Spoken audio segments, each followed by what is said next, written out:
Les damos la más cordial bienvenida a Entérate, el espacio de difusión de las actividades institucionales, académicas y de actualización del máximo órgano jurisdiccional en materia electoral. En esta oportunidad, continuamos con los trabajos realizados en el Seminario Internacional Cortes Constitucionales y Estado de Derecho, que se realizó los días 3 y 4 de octubre de 2014. Les presentamos la primera parte de la Mesa 1, las Cortes y Tribunales en la defensa de los derechos políticos. Específicamente, escucharemos al moderador magistrado Manuel González Oropesa de la Sala Superior, quien presenta el primer ponente, Andrea Pisanecchi, miembro de la Asociación Constitucional Italiana. En esta oportunidad se destacó que la cooperación entre instituciones de diversos países es de suma importancia en la búsqueda de vías para el desarrollo armónico de las naciones, así como para el perfeccionamiento de las instituciones democráticas. Acompáñenos a conocer estas reflexiones. Comenzamos.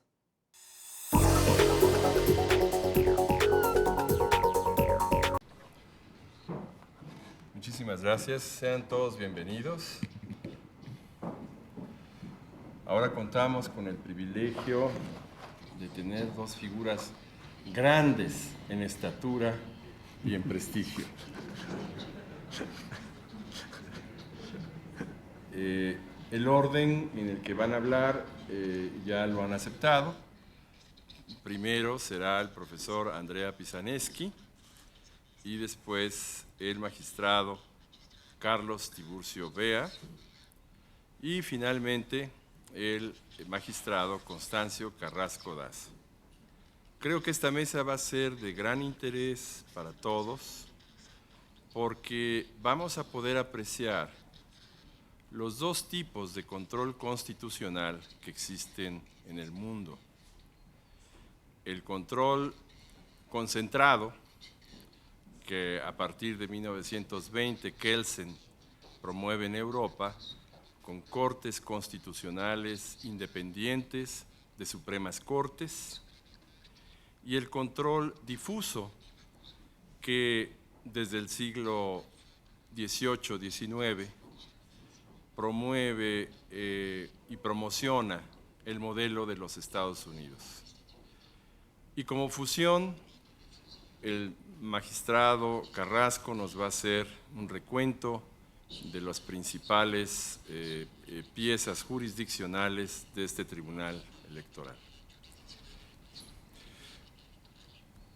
El maestro Andrea Pisanecchi es profesor de tiempo completo de Derecho Constitucional y Derecho Constitucional Económico en la bella Universidad de Siena. Imagínense ustedes. Y él ha escrito un manual sobre derecho constitucional, así como diversas piezas sobre la materia. Nos ha pedido que él hablará en italiano, así que los prevengo para que, si fueran tan amables, los que no entendemos esa bella lengua, desafortunadamente, pues nos pongamos nuestros audífonos. Tiene la palabra, pues, hasta por 20 minutos el profesor Andrea Pisanecchi.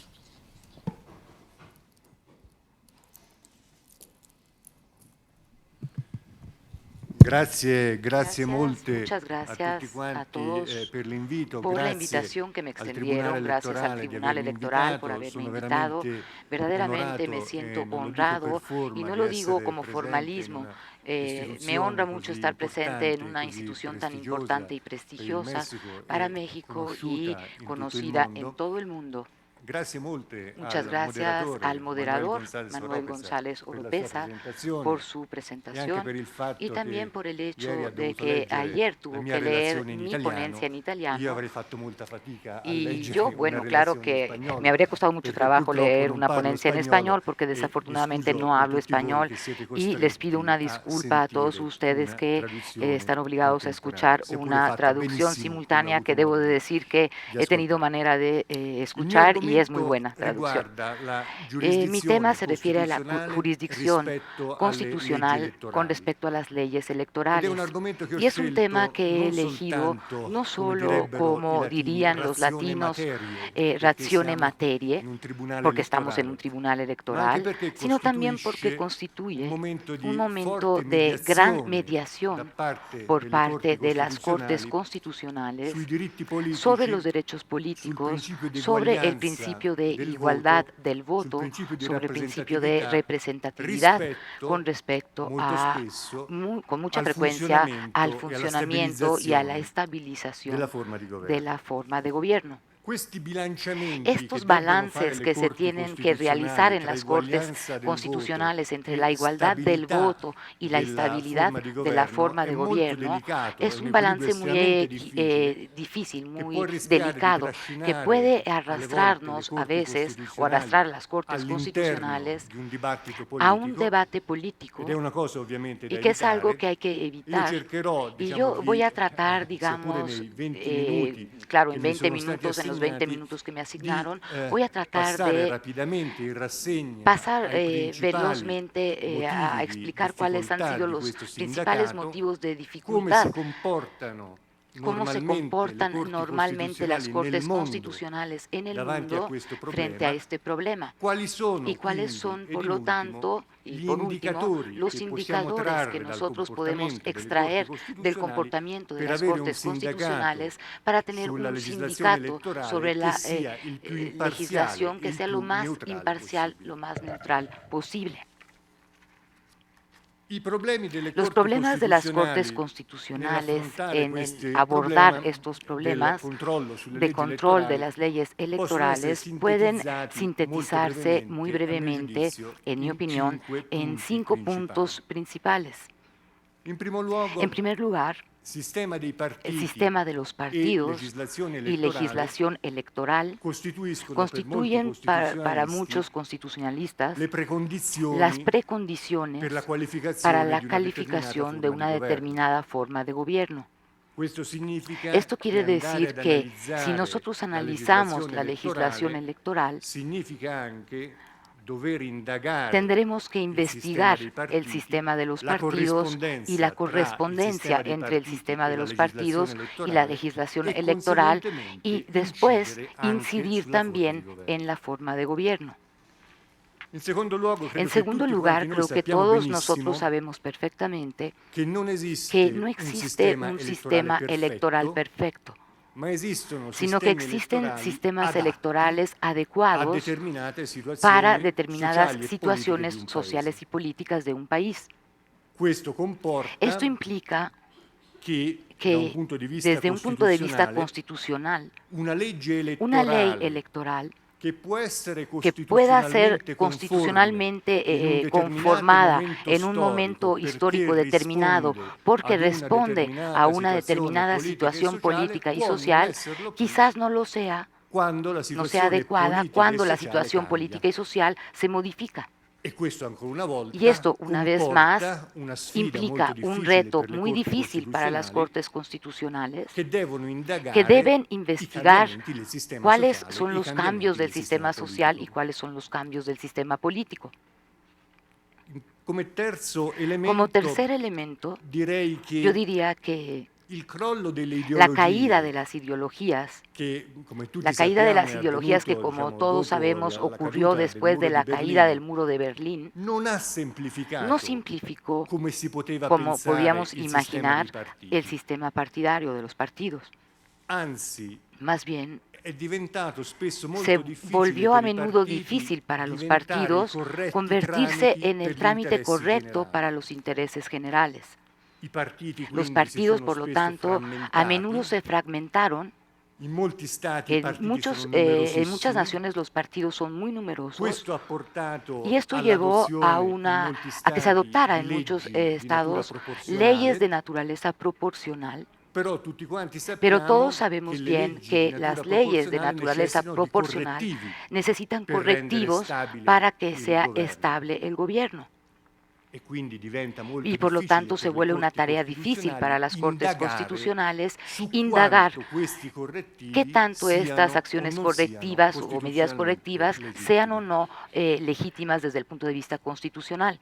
Come quarto Como punto, cuarto punto, direi che diría yo le que leggi las elettorali leyes costituiscono electorales anche constituyen también un tradizionale una, terreno di un terreno scontro tradicional de encuentro, de lucha, tra de enfrentamiento entre soggetti che si sujetos que ritengono se meno consideran menos rappresentati negli representados organi en los elettorali órganos e electorales che vogliono y que quieren, por lo pertanto tanto, avere una tener una rappresentazione che non representación hanno que no poseen e che normalmente y que gli stati normalmente los correggono estados corrigen a attraverso través de la l'introduzione di introducción azioni de positive, acciones cioè di positivas, es correzioni decir, de al sistema correcciones elettorale en el per sistema garantire la electoral que puedan rappresentanza garantizar la o a representación minoranze de las semplicemente di minorías o genere, di simplemente sesso por oppure género, por di sexo minoranze o etniche oppure minorías linguistiche o étnicas o d'altro. lingüísticas, etcétera. Ed è estremamente Y esto difficile es algo anche in muy questo difícil, caso también en per este una caso Corte es muy difícil para una costituzionale corte constitucional dover indagare se tener l'azione que positiva è stata determinar si la acción correttamente positiva utilizzata, fue utilizada correctamente, se doveva essere utilizzata e si non lo è tenía que stata utilizarse y en cambio no se e così utilizó, via. etcétera.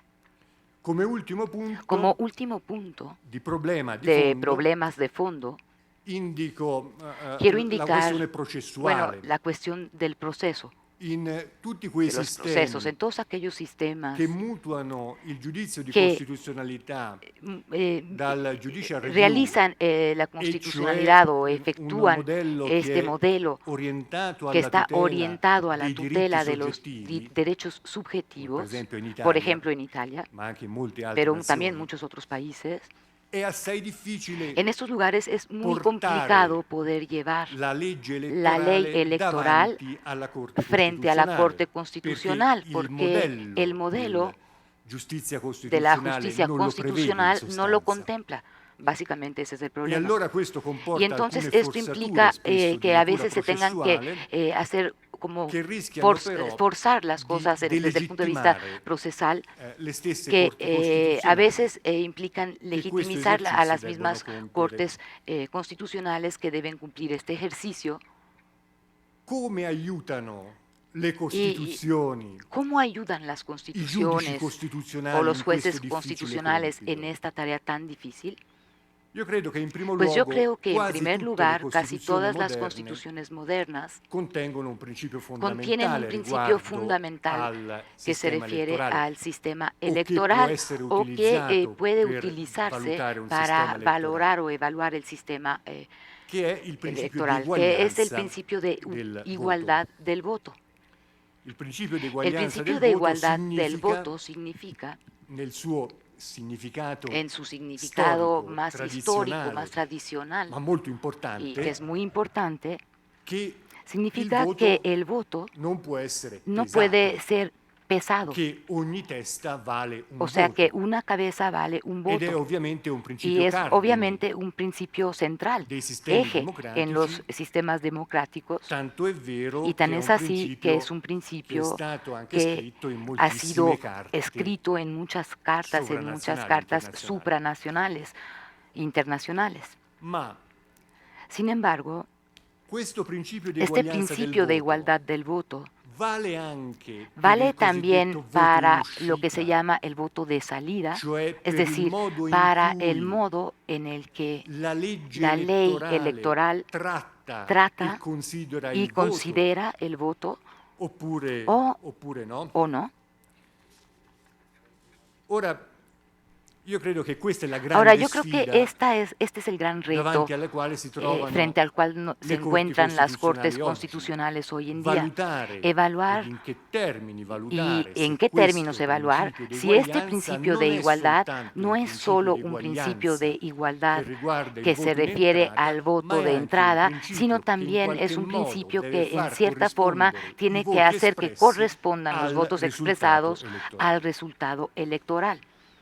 Ahora, hasta la década pasada, creo que se pueda decir que las pronunciaciones de las Cortes Constitucionales de todo el mundo con respecto a este tema en específico habían sido muy reducidas, eran muy reducidas. Eran reducidos, estas deliberaciones eran reducidas porque las Cortes Constitucionales con frecuencia decían que el tema del cálculo del voto de salida es un problema de discrecionalidad de los legisladores. Es el legislador el que elige y la Corte no puede sindicalizar en este sentido. Yo soy italiano y por lo tanto conozco bien la jurisprudencia italiana y por muchos años la jurisprudencia de la Corte Constitucional italiana sostuvo esta tesis, la no sindicabilidad de la ley electoral debido a la discrecionalidad del Poder Legislativo. Sin embargo, en estos últimos 10 años, el número de sentencias sobre esta materia, disculpen, aquí abro un paréntesis, con excepción, y esto voy a hablar también más adelante, de la Corte Constitucional alemana, que, como saben, en 1952, dio una sentencia muy importante, y sobre esto voy a hablar más adelante.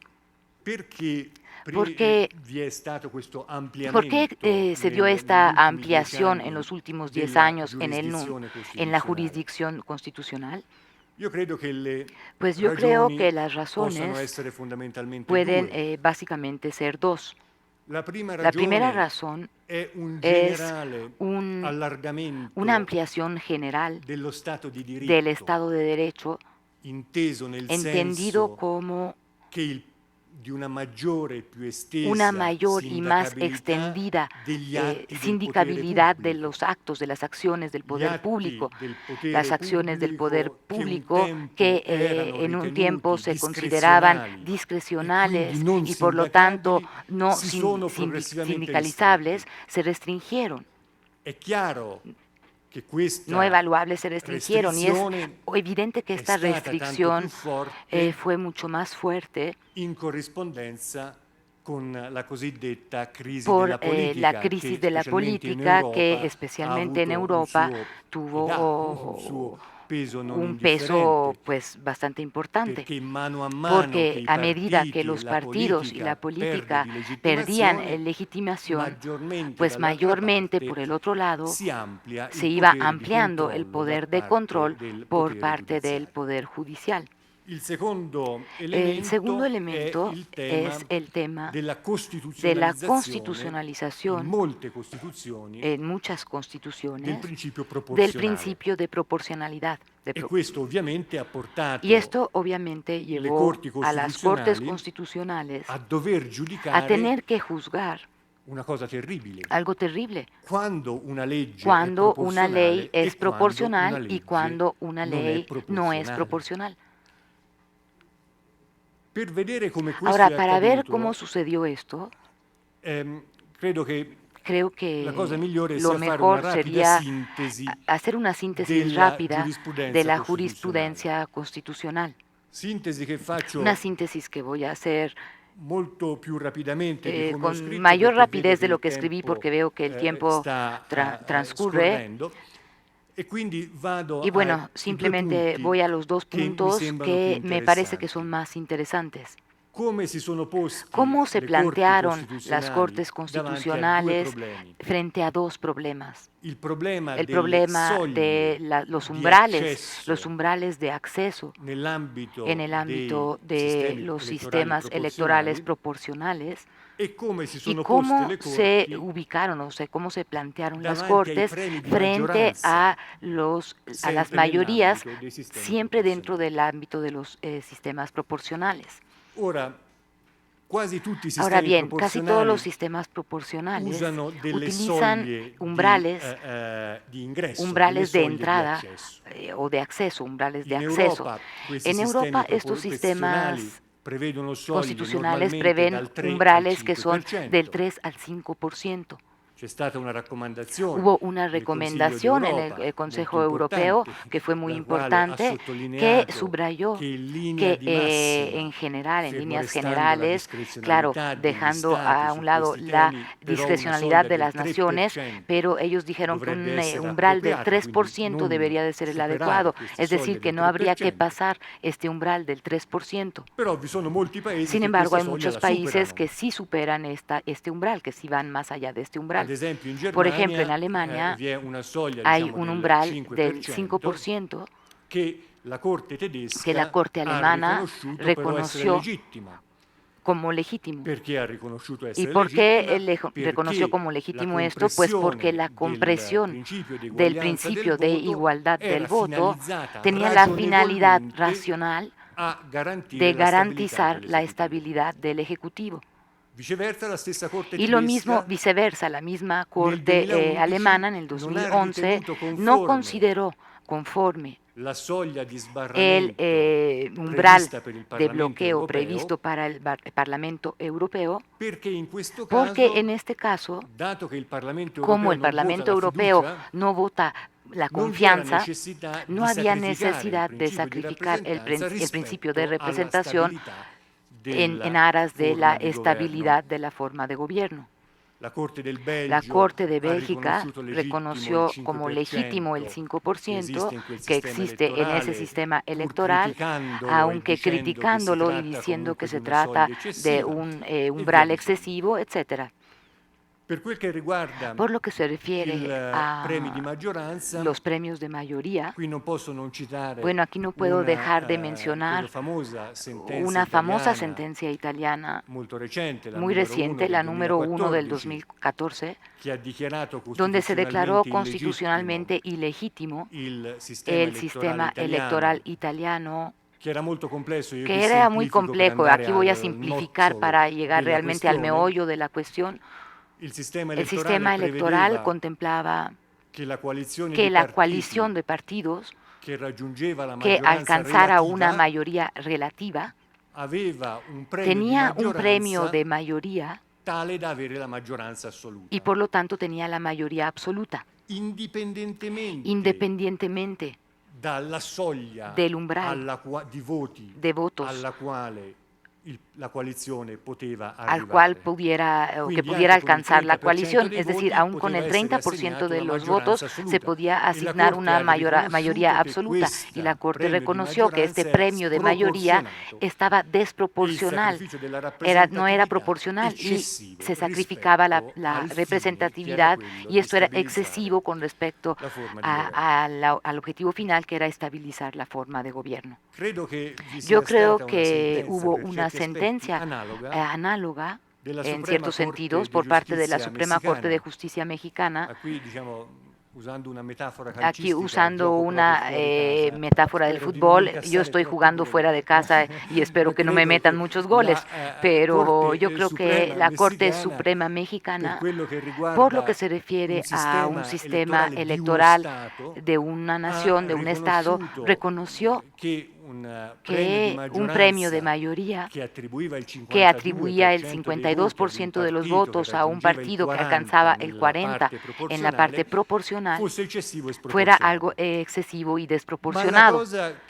Sin embargo, lo que yo encontré que es algo muy importante y sobre lo que voy a volver a regresar en la conclusión es la manera en la cual la Corte mexicana llegó a este resultado.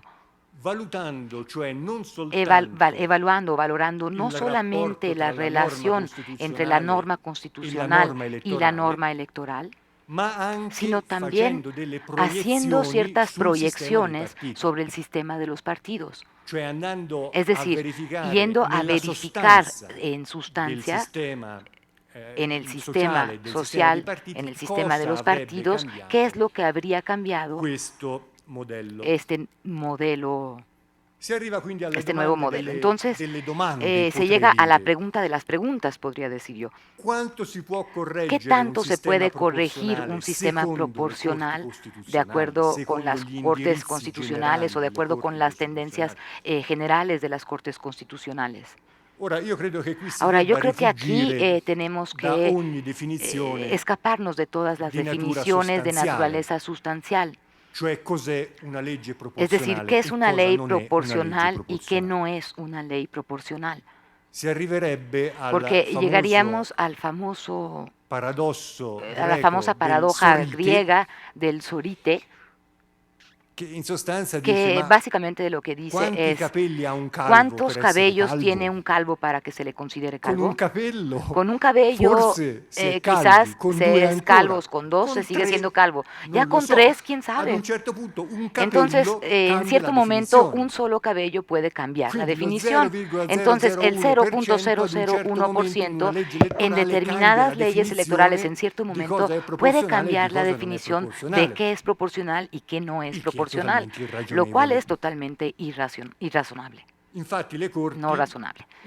Entonces, las Cortes utilizan normalmente el criterio de la proporcionalidad, del test, digamos, la prueba test de proporcionalidad.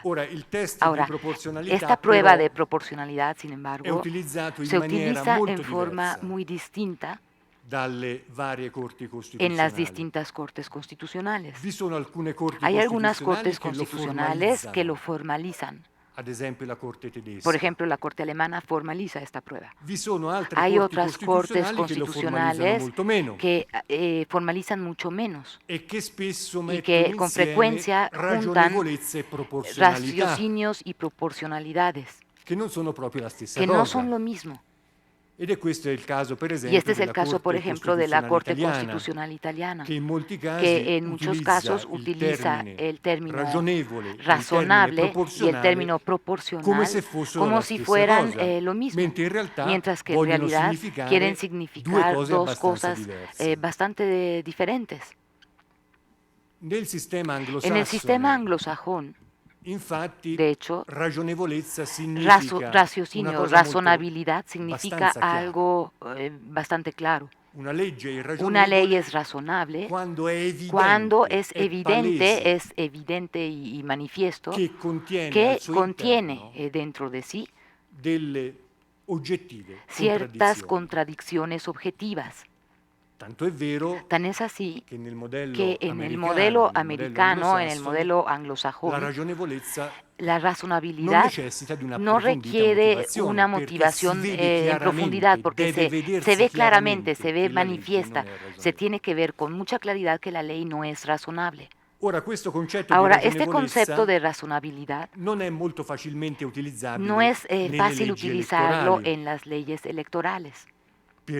Porque es poco común, es raro encontrar una ley electoral que sea evidentemente y totalmente irracional o no razonable, mientras que es mucho más frecuente el uso del criterio de proporcionalidad.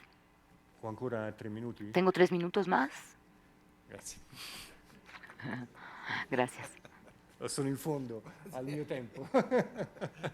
Quería saber si había llegado a mi límite de tiempo. Si no, ya cierro. Bueno, voy a cerrar. La prueba de proporcionalidad es una prueba muy utilizada. Se articula normalmente en 4 pasos. El cuarto paso es probablemente el paso más importante porque es la proporcionalidad entendida en el sentido más estricto, es decir, las Cortes Constitucionales deben verificar no solo la coherencia entre los medios y los objetivos, sino también si en la situación real esta utilización es eficaz o no. Creo que en parte la Corte Mexicana hizo un uso del test de proporcionalidad o la prueba de proporcionalidad en este sentido. Ahora quiero cerrar diciendo que obviamente el sindicato o la decisión, la deliberación de constitucionalidad de las es algo muy difícil para las Cortes Constitucionales porque existen muchos equilibrios, muchos balances, intereses de valores contrapuestos que son muchos. Pero me gusta recordar un libro inglés en el que hay una ilustración, en mi opinión, muy significativa. Tenemos el trono del rey Salomón, que representa el poder político, y al lado, abajo de este trono, hay dos leones, que representan a los jueces. Los leones tienen que morder, pero no demasiado, porque de otra manera el poder político muere. Pero el poder político tiene que acordarse que tiene estos dos leones a sus lados. Les agradezco mucho por su atención.